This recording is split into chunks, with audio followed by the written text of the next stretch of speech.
Hello everyone. I want to give you a quick weekly update on what we're seeing out in the market right now. So as far as the current environment, I think everybody was pleasantly surprised with April collections. We talked about this previously. We're seeing at least 90 to 95% collections. Maybe collections were a little bit lower in the beginning of the month, but toward the end of the month, people have pretty much collected most, if not all, of their rents.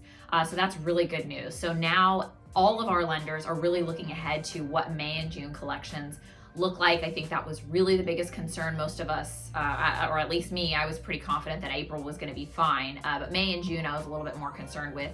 As you know, if people are filing for unemployment, the government is so backed up that they might take a while to get people their unemployment checks, which will trickle down to landlords. So we'll see what May and June have in store for us.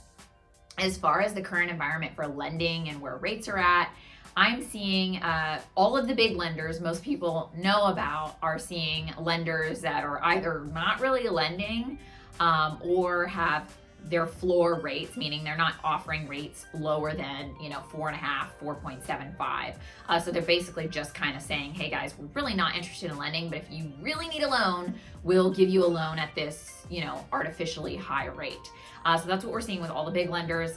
Back in the last recession, I saw this happen where a lot of the big lenders got conservative, and there are a lot of other little lenders out there who, or banks, that are willing to do loans and are aggressively lending. So those are the lenders that we've been talking to. A lot of them I worked with in the last recession. There are some new ones, and they have guidelines that are pretty aggressive, at least for the market that we're in right now. So I am seeing some rates in the kind of high 3% range to start with some of those banks.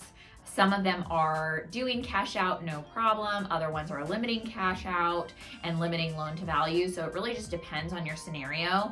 And when I say this, I'm really talking about multifamily, not so much commercial. The commercial market is just really tough right now.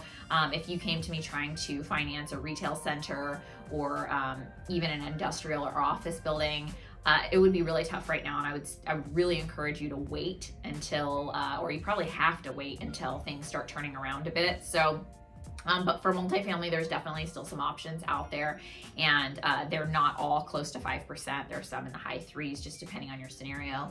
They still want to see 12 to 24 months payment reserve, and they're pretty much across the board wanting you to keep it with them in the bank. Some of those lenders are allowing you to make the payments out of that account. Some of them are not. And then there are actually a couple who aren't even requiring that payment reserve, but it would be a rare case. It would probably be someone who has plenty of cash that they feel comfortable enough not to put that requirement on them.